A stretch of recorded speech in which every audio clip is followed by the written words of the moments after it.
Picture two neighbors, same street, same kind of house.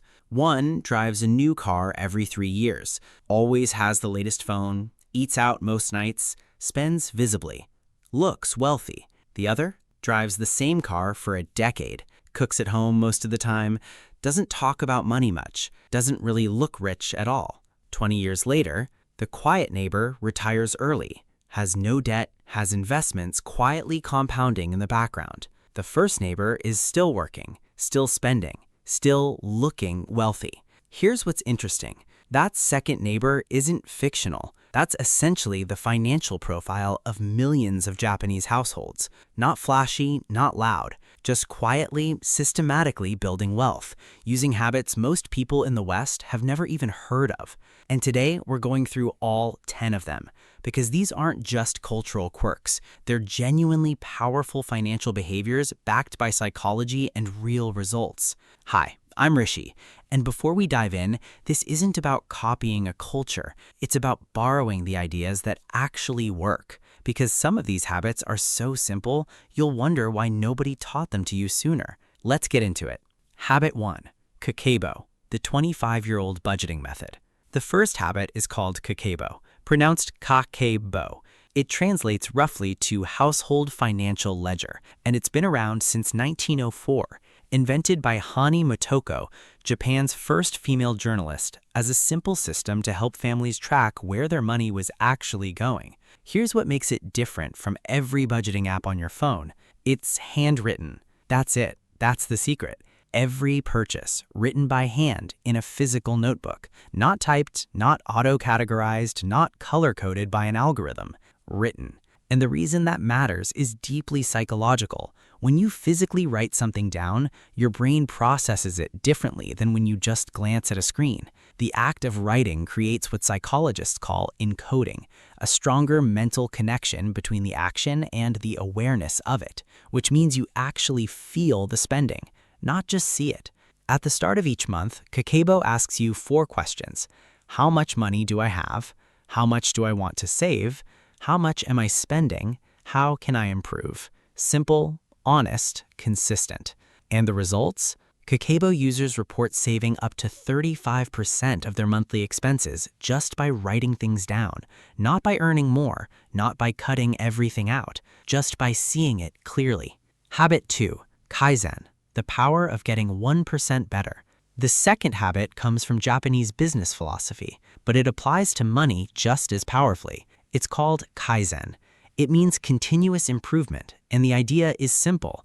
Don't try to change everything at once. Just get 1% better every day. In finance, this looks like saving $20 more this month than last, cutting 1 unnecessary subscription, cooking at home 1 extra day a week. None of these feel dramatic, but over time, they compound, just like money. The reason this works psychologically is that it removes the overwhelm. Most people fail at financial change because they try to do too much at once. Kaizen says don't do that. Make it so small it's almost impossible to fail, and then let consistency do the heavy lifting over time. Habit 3. Mottainai, the art of wasting nothing. The third habit is a word that doesn't have a direct English translation. Mottainai. It's an expression of deep regret over waste. Not just wasting food or resources, but wasting money, time, potential. In practice, mottainai means you repair things instead of replacing them. You use what you already own before buying something new. You think twice, genuinely twice, before throwing something away. In America, the cultural default is replacement. Something breaks? Buy a new one. Something slightly outdated? Upgrade.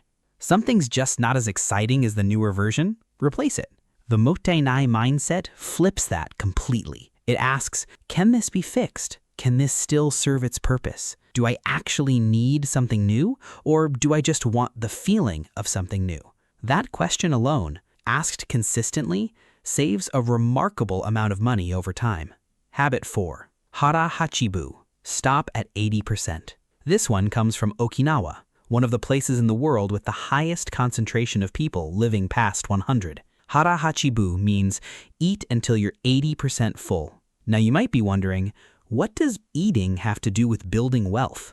More than you'd think, Because hara hachibu isn't just a diet rule. It's a philosophy of deliberate restraint, of stopping before you've had too much. And that mindset, applied to spending, becomes something powerful. Stop before you've bought too much. Stop before the cart is full of things you added because they were on sale. The concept of enough, knowing when you've had enough, spent enough, bought enough, is genuinely rare in Western consumer culture. And cultivating it changes your relationship with money completely. Habit 5. Chisoku. Finding contentment in what you have. Closely related to hara hachibu is a concept called chisoku. It means knowing when you have enough. Contentment. Not settling, not giving up on goals, but genuinely appreciating what you already own before reaching for more. Behavioral economists call the opposite of this hedonic adaptation, the tendency for new things to stop feeling new very quickly. You buy the phone, you're excited for a week, then it's just your phone. You upgrade the car, it feels great for a month, then it's just how you get to work. The excitement fades, and your brain starts scanning for the next thing. Chisoku is the antidote. It's a practice of pausing and noticing, wait, I actually have a lot. This is already pretty good. And when that feeling becomes genuine and consistent, the urge to spend impulsively starts to lose its grip. Habit 6. The cash envelope system. Japan is still overwhelmingly a cash society, and while that's changing with younger generations, the traditional relationship with physical cash in Japan has a financial superpower built into it. Cash hurts more to spend than a card. This is not an opinion, it's documented behavioral science, as handing over a bill creates what psychologists call payment pain, a real felt sense of loss. Swiping a card? No pain at all. The Japanese envelope system, called Kakeibo style budgeting, takes this further. You divide your cash at the start of the month into physical envelopes: groceries, transport, entertainment, savings. When the envelope is empty, that category is done for the month. No overdrafts, no "I'll pay it back next month." Visual, physical, final. It's one of the most psychologically effective spending controls ever devised. Habit 7. Ikigai. Purpose-driven earning. Ikigai is a concept that's gotten a lot of attention globally, and for good reason. It translates to reason for being, the intersection of what you love, what you're good at, what the world needs, and what you can be paid for. Now, in a financial context, Ikigai matters because of what it does to your relationship with work. When your work connects to your purpose, you tend to invest more deeply in developing skills. You're more likely to seek growth rather than just a paycheck. The Ikigai philosophy puts purpose before wealth creation. And paradoxically, people who do this tend to build more wealth over time, not less, because purpose-driven people build mastery, and mastery builds income. It also means you're less likely to blow money on things that fill a void, because the void isn't there in the same way. Habit 8. Wabi-sabi. Finding beauty and simplicity. Wabi-sabi is a Japanese aesthetic philosophy, the appreciation of imperfection, impermanence, simplicity, and financially, it's the opposite of everything consumer culture sells you.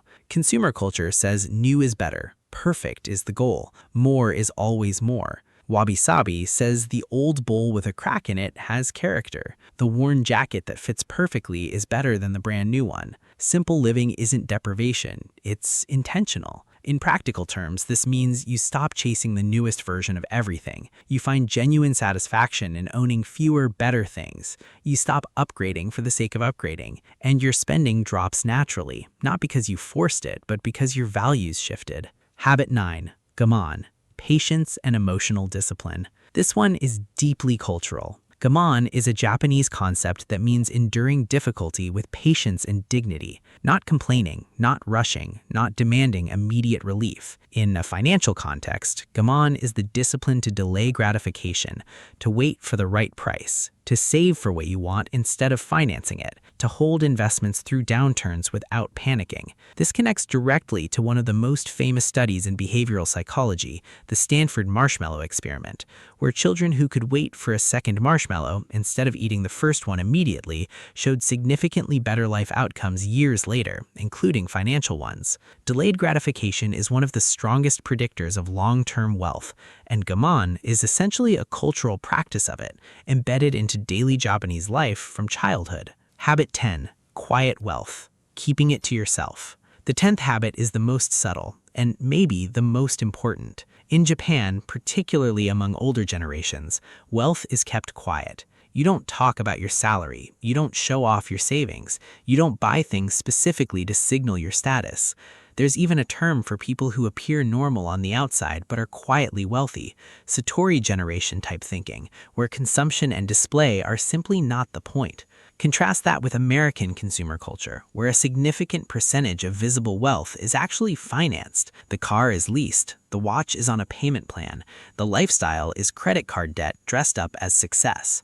According to a 2024 Federal Reserve report, the average American carries over $6,000 in credit card debt. The quiet wealth mindset says you don't need anyone to know what you have. You're not building wealth to display it. You're building it for freedom, security, options, and when that becomes your reason, the impulse to spend on appearances fades completely. So there they are, 10 habits, from a culture that treats money not as something to show, but as something to protect, grow, and use with intention. None of these require a high income. None of them require a finance degree. They just require a shift in how you see things. And that shift, made consistently, over time, is exactly how quiet wealth gets built. You don't have to implement all 10 tomorrow. Pick one that resonated. Just one, and start there, because Kaizen, that 1% better every day idea, applies to this too. Alright, that's this one done. Hope it gave you something you can actually use.